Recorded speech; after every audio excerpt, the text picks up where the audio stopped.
welcome back. In this video we're going to now cover the tracking process. There's two ways to actually track an order. You could use QuickTrack.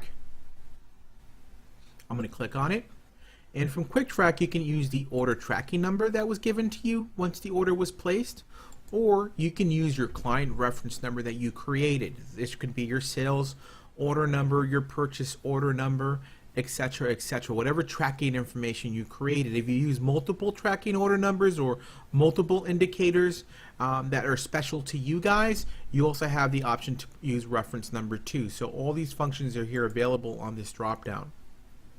I'm actually going to search an order tracking ID, and if I click on track, nothing's going to really come up. It's going to ask you to enter another key requirement. I'm just going to repeat and just put the 27 with the dot, and presto gazinga, just brings up the information.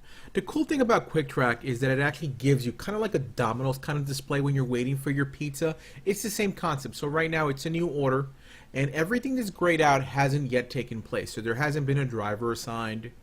The next stop for pickup has not been in the process.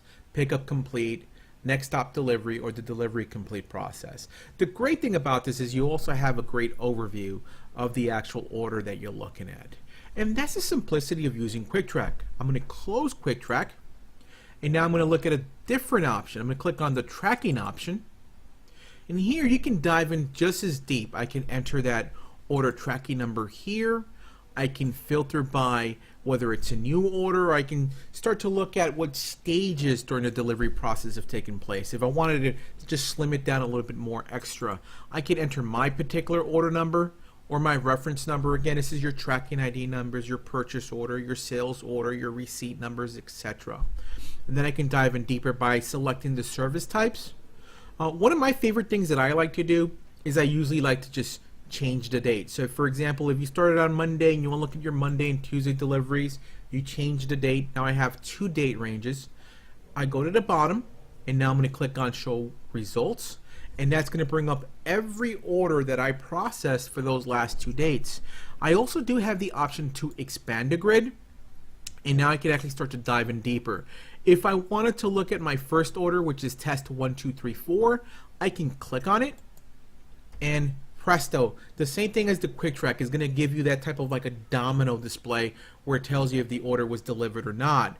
I can scroll down, look at some more information as far as what the order is all about, how many pieces, the weight, and so forth.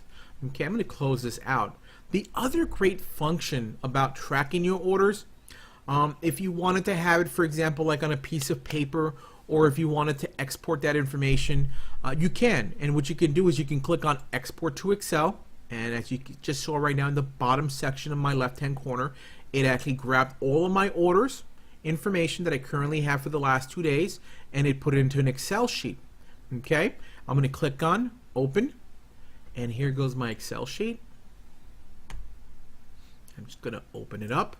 And the same columns that you're looking at below are the same columns you're going to be able to see, except now you can manipulate this data however you like by just exporting it.